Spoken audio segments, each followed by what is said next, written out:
So, as I explained already, tonight I'm going to talk about hope and hopelessness. And originally, I think the title of my talk was Having Hope and Hopelessness. Yeah, or Feeling Hope and Hopelessness.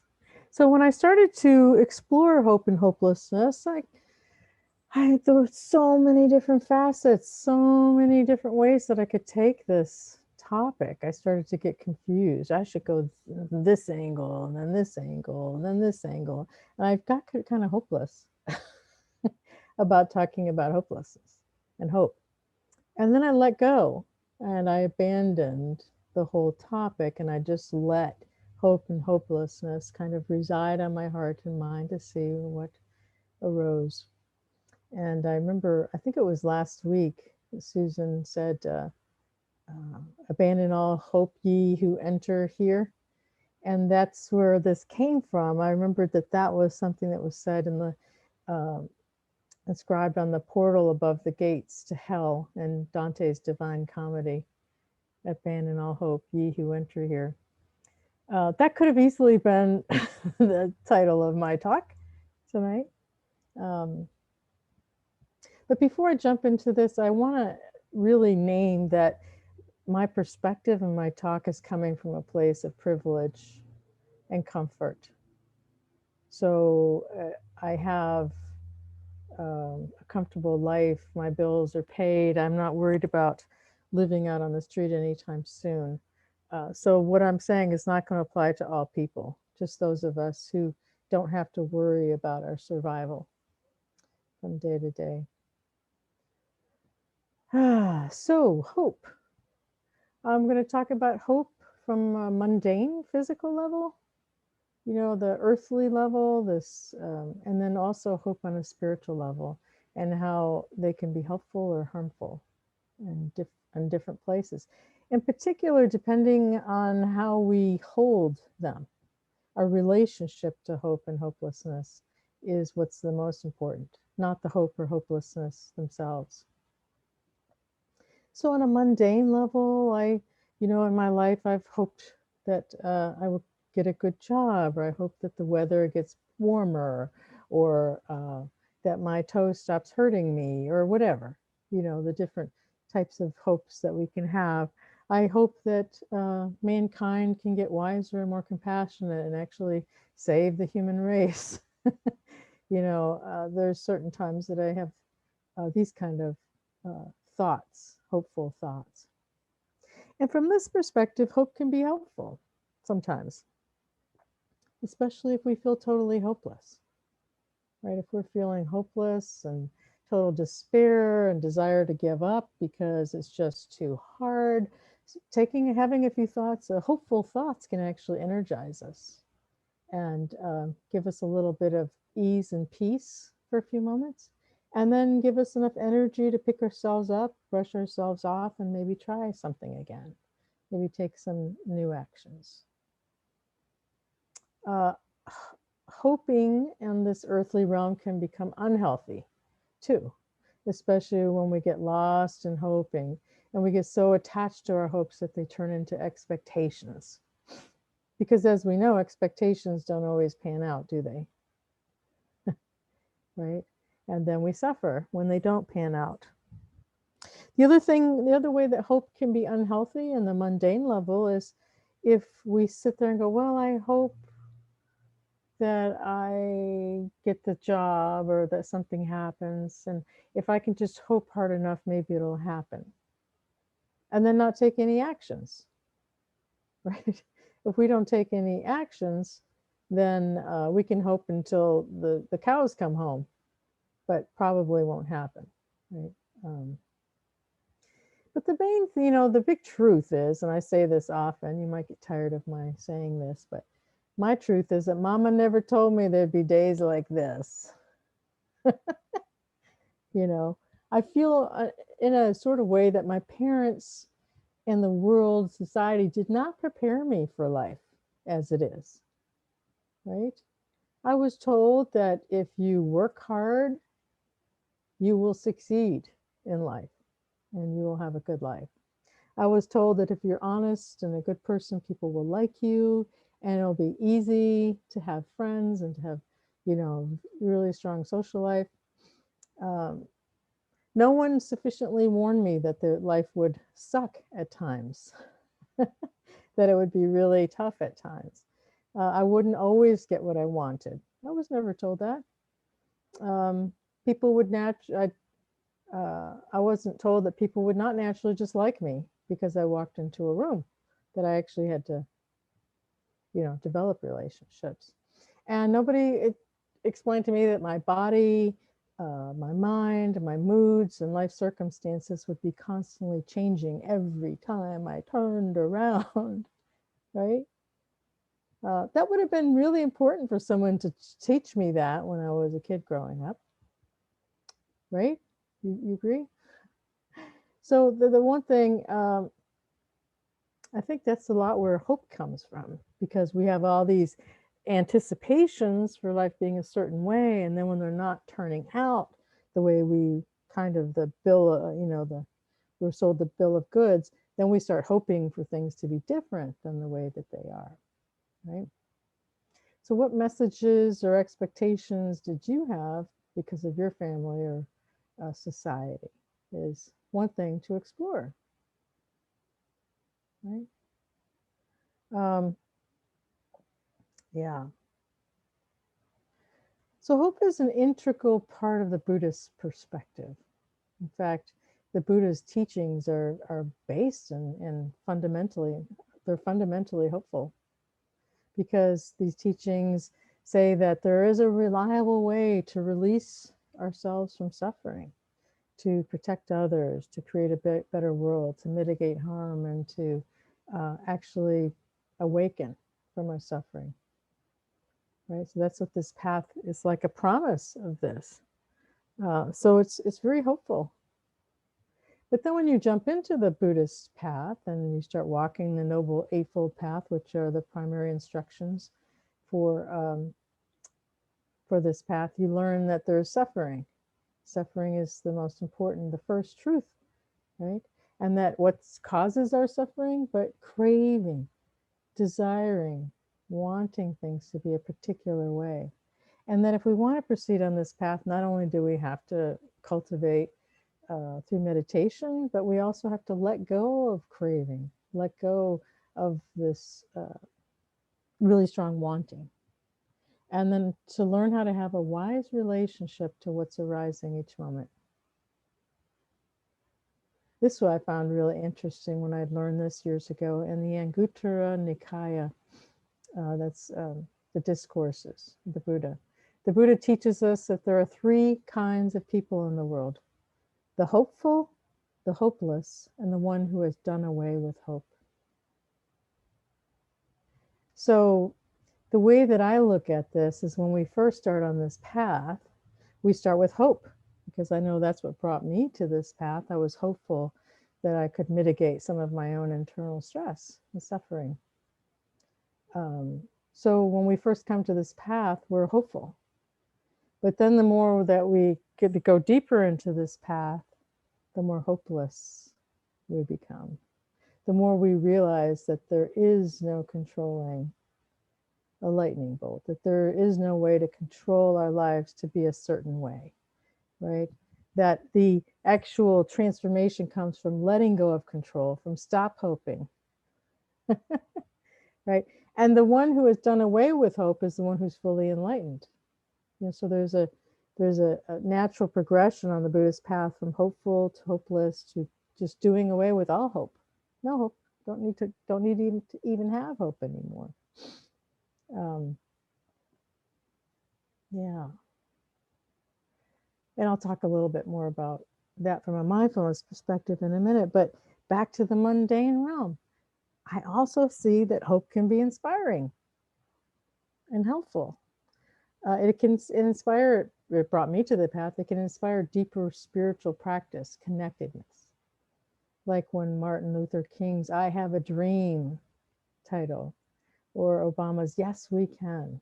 Those are hopeful slogans that really inspired an entire groups of people, society. This is a transcendent kind of hope that um, the way we relate to things amidst a lot of suffering and hoping for some kind of change and continuity of change, right? So in this way, hope can sustain life. It can also have us connect more fully to one another, right? It offers us a belief in the possibility of a different future, positive outcomes that strengthen our resolve and our intention in the face of a lot of obstacles. Yeah. So we can gain a lot of hope from others. There was this morning at the, I think Marianne was there during the, someone was there during the, Cat was there. Craig, who sits in the morning with us, was talking about hope. This one woman who was very badly addicted to heroin and she couldn't quit.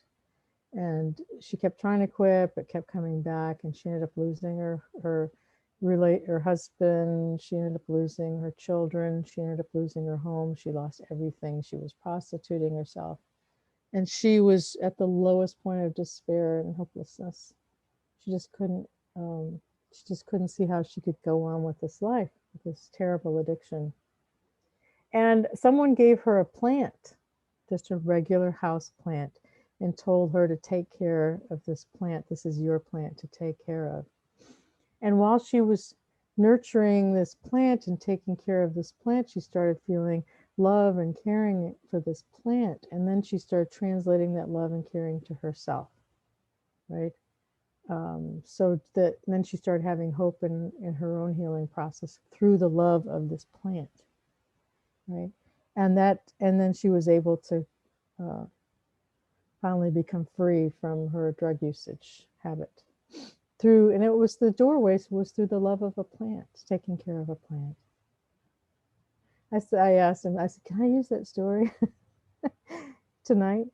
Yeah. So from a spiritual mindfulness context, when we are sitting there each moment meditating and then different mental energies arise, we notice when we study hope, when we really connect with hope, we see that there's pain mixed in with hope. Did anybody notice that when they hope to be happy? Do they feel contraction versus, taking in the joy? So there's scarcity or contraction embedded with hope. At least I've noticed that when I connect to it. So Pema Chodron, she explains why, and when things fall apart, she said hope and fear is a feeling with two sides. So hope and fear are the same feeling, two sides. As long as there's one, there's always the other. This is the root of our pain in the world of hope and fear. We always have to change the channel, change the temperature, change the music, because something is getting uneasy, something is getting restless, something is beginning to hurt, and we keep looking for alternatives. She said she would prefer that you put abandon all hope on your refrigerator instead of the more conventional aspirations like every day and every way I'm getting better and better. So if you dig deeper into this spiritual context in Buddhist, there's a Lojong practice, slogan number 28, that says, abandon any hope of fruition. Don't get caught up in how you will be in the future. Stay in the present moment. Which is really interesting because when we do this practice, we start with hope. But when we're practicing, if I have this hope to become awakened or hope to be free, I'm no longer in the present moment, am I? I'm now in the future, right? And as long as I'm in the future, my freedom is never found in the future. It's not found in the past. It's found in the present. So we can have this aspiration that guides us to sit every day, or as often as we can.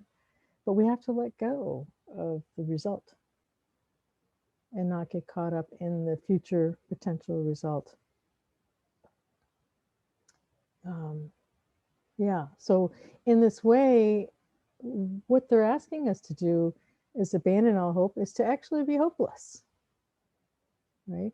So hopelessness from a spiritual context is a very powerful thing. To abandon any hopes for fruition. I know in my own life, I can look back and see that my deepest learnings and growth has almost always come out through a period of extreme despair and hopelessness, you know, going through the bowels of hell. And then when I start coming out of the bowels of hell, I gain in all kinds of knowledge and wisdom and intentions and compassion. I'm a much more compassionate person. I've had several periods, but two particularly really hellacious periods of my life that I came out more enlightened from. The first was when I was in how old was I? 28? Yeah. My body broke down, my health broke down in every possible way. I had an ectopic pregnancy when I was deathly sick and I almost died, emergency surgery, 2 little kids. My partner left me 2 months after, and I was still not strong enough to take care of my kids. Lost my home, ended up living on welfare. Low income housing with 2 little kids. That was a really low point in my life. But I came through it. I know I sound like the refrigerator, but I came through it stronger and better. Really. And the last time was about 10 years ago. I walked away from a very toxic situation. I lost my partner, my home, my stepson, my business, my way of earning money. Just walked away from everything. And I had just the clothes and a few pieces of furniture. That was it. And what happened during that time when I was trying to figure out what was next? I got asked to start leading a Sangha, which may have never happened. I may never even be sitting here today if I hadn't gone through that really excruciatingly difficult period. Yeah. So hopelessness and the difficulty can be a purification process, can be a cleansing process, can motivate us to let go of things that are no longer supporting us, And you can probably look back in your own life and see certain things happened to shake you up a little bit, to teach you a different perspective. Yeah. So this hopeless, nirasa in Buddhism, this hopelessness, is called wishless, it's called without expectations, absence of wishing, and that is what someone, the enlightened person has. Because how many times have we hoped for something and it didn't happen anyhow, right? I'm not saying to drop your intentions, right? I think intentions are a positive. Having wholesome aspirations can be very helpful. They can guide our path. But then hope. There's kind of like a weakness to the word hope. It's a wanting to control. It's yeah. Do you know what I'm talking about? The word hope feels weak. Maybe we can explore that in the discussion. But we want to, with mindfulness, learn to relax into the uncertainty and the ambiguity of each moment without reaching for anything to protect ourselves, to stop reaching for anything to change the moment. If I'm trying to, I think I mentioned this before, when I go to hoping, I've disconnected myself from my experience, right? Because I don't have the courage to be with what's happening right now. you know. I think a lot of people can get addicted to hope. You know, things are unpleasant. Let me go turn my hope meter on. Things are not the way I want them. Let me go turn my hope, you know. Um, yeah. So we want to giving up hope is encouragement to stick with ourselves, to not run away, to return to this moment as it is, no matter what's going on. Yeah.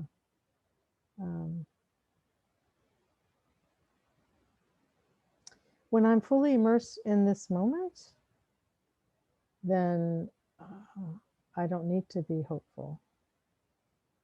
And the natural joy grows out of being fully immersed in each moment with mindfulness, right? And if I'm being unskillful and I'm being mindful, I can see, I can have a direct, honest relationship with this moment as it is. Be like, oh, that's pretty unskillful. You don't want to follow that intention or hope. What's really interesting, I don't know if you've heard about imaginal cells. They're inside caterpillars, and they're actually the blueprint for what the caterpillar is going to become as a butterfly. So as a caterpillar is crawling around on earth, inside it is already the plans for the vision of its wings. It feel the feelings of flight. It knows its own potential. It knows from these imaginal cells that it can become a butterfly. Then in indigenous societies, they have these rituals of vision quests. Maybe you went through one yourself. But they have vision quests where they send the youth out on a rite of passage.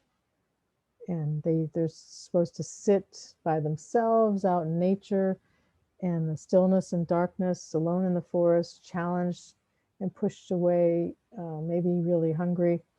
And they're supposed to find their way and have visions of who they're going to be when they become an adult, who they want to be. They're connecting to their highest selves in a certain way, the future potential. This almost like they're connecting with these imaginal selves within ourselves. Well, some people believe that our potential, our highest potential, is already rooted in our DNA of who we're supposed to be or who we can become. Pretty interesting. Kind of like the caterpillar to the butterfly, from our fear-based, mundane self to their highest nature. It's rooted in our DNA. So having a vision for who we can sense. You know what I'm talking about? We can sense who we actually are. We may not be living it, but we can sense our highest potential. I know that I have. And that's also what's motivated. It's not from a place of hope, it's from a deep and intuitive sense of who we are. And in order to do that, we need to sit, take breaks, have silence, spend time in nature or something. Practice. Here, Rudolf Barrow says, when the forms of an old culture are dying, the new culture is created by a few people who are not afraid to be insecure. Today, we embrace hopelessness, being liberated from results, giving up outcomes, doing what feels right rather than effective. Pretty interesting. New cultures come from people who are not afraid to feel their insecurity of going against the grain, going against the mass consciousness, which is fear-based usually, right? Thomas Merton, you may have heard of the Catholic mystic Trappist monk. He advised, do not depend on the hope of results. You may have to face the fact that your work will be apparently worthless and even achieve no result at all. if not perhaps results opposite to what you expected. As you get used to this idea, you start more and more to concentrate not on the results, but on the value, the rightness, the truth of the work itself. So you gradually struggle less and less for an idea and more for specific people. In the end, it is the reality of personal relationship that saves everything. I love that he said that, because instead of hoping for a different future, what he's pointing to is through our connection, meaningful connection with other relationships with people, that inspires difference or growth. That's why we come together as a Sangha, you know? So I know that in my life, as I've abandoned this pursuit of success and productivity, my anxiety has lessened and lessened over the years, and I've seen a lot of patience appear. Right? So that's what this practice can do for you. As you have more and more patience, and the more I can sit through my experiences with openness and compassion, the more faith grows that I can be with whatever's arising without needing to hope for a particular future. And allow the DNA, whatever this plan is for our lives, to transpire, to take root, to expose itself to me. If someone had told me, you're going to be I was an entrepreneur, a business person and consultant. Someone had said, you're going to be a Dharma teacher, I would have said, no, I am not. They don't make enough money. But not only that, I just would have, that was my silent passion, something that I did for my own internal growth. I didn't plan on doing this. So hope can be helpful, it can be harmful, depending on your relationship to it, as well as hopelessness. So pay attention to hope and hopelessness within your own practice to see where it's coming from. And I want to read in his final speech, Martin Luther King Jr. He took more of the long view of hope. This is what he said. I've been to the mountaintop like anybody. I would like to live a long life. I've seen the promised land. I may not get there with you, but I want you to know tonight that we as a people will get to the promised land. We must keep alive hope, not because we need illusions to comfort us in this cruel world, but because separation and cruelty are the illusion, and we need to wake up. More than that, we need to act for justice. Very wise words. So I hope that you got something from this talk. Thank you for your deep listening, your love, your practice.